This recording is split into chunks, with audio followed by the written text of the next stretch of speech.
If you look closely at the universe, it's organized by a continuous flow of complexity. The physical laws governing raw energy and matter will eventually cascade into something much more intricate, biological life.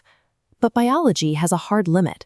Evolution programs early organisms to cooperate primarily with those who share their genes, a survival mechanism known as kin selection. Your built-in circle of trust extends only to your immediate family, and maybe a tight-knit clan, which leaves us with a mathematical puzzle. Modern human civilization relies entirely on the cooperation of millions of absolute strangers. How did we build a global society on top of a biological operating system designed only to trust siblings and cousins? The answer lies outside of genetics. Humans developed a unique conceptual tool, axiology. That is the formal philosophical term for the systematic study of value. We learn to rank and categorize what is good, what is bad, and what matters most. Establishing this shared hierarchy of value, agreeing on what is intrinsically good, is the necessary prerequisite for cooperation.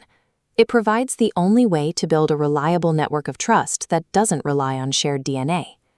In the late 19th century, the sociologist Emile Durkheim mapped exactly how early societies manufactured this shared order.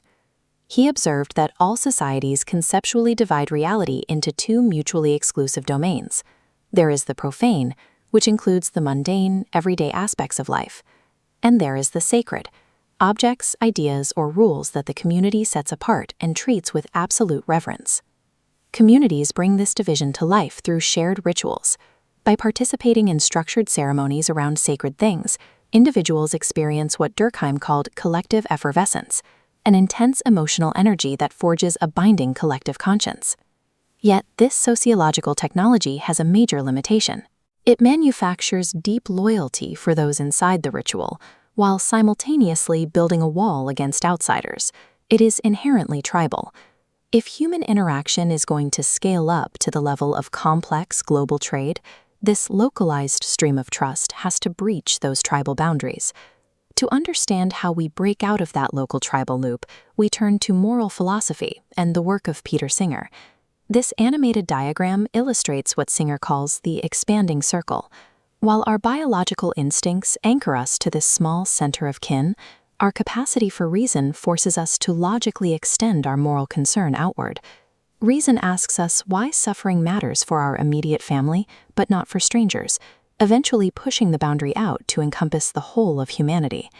In the 3rd century BCE, the ancient Stoics recognized this exact mechanism.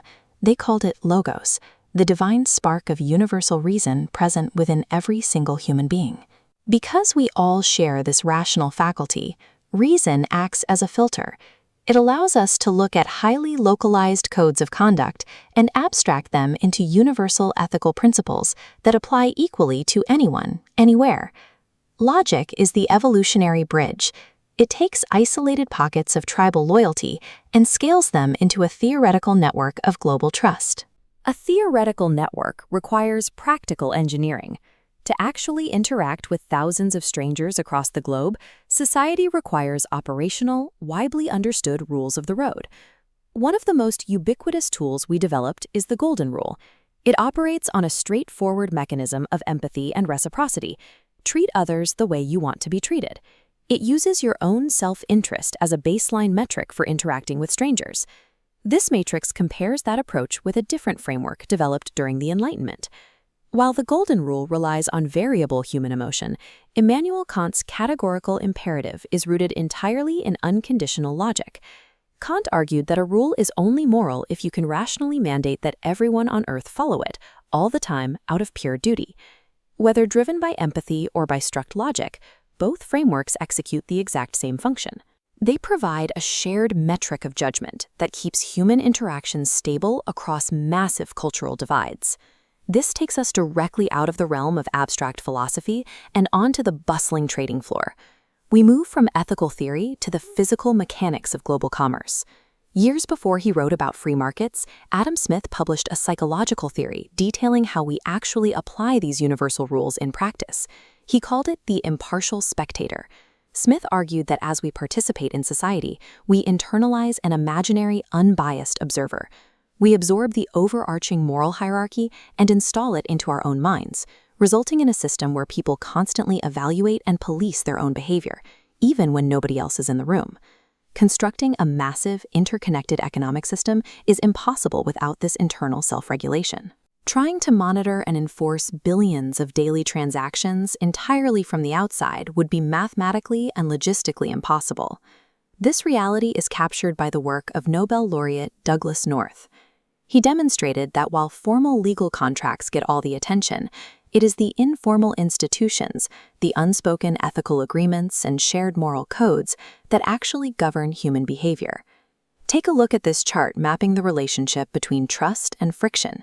In economics, this friction is measured in transaction costs. If you operate in a low-trust environment, doing business is incredibly expensive. You have to spend vast amounts of time and money negotiating, monitoring the other party, and enforcing every single detail to ensure you aren't cheated. But as shared moral values increase, that friction plummets. When people reliably act in good faith, you no longer have to pay for constant surveillance. That massive reduction in transaction costs is the literal engine making modern, complex global trade mathematically viable. Every smartphone you buy, every data server you log into, and every supply chain delivering food rests entirely on this fragile, invisible foundation of shared moral trust. If that underlying river of shared values were to dry up, we must ask, how long could our technological and economic reality actually stay afloat?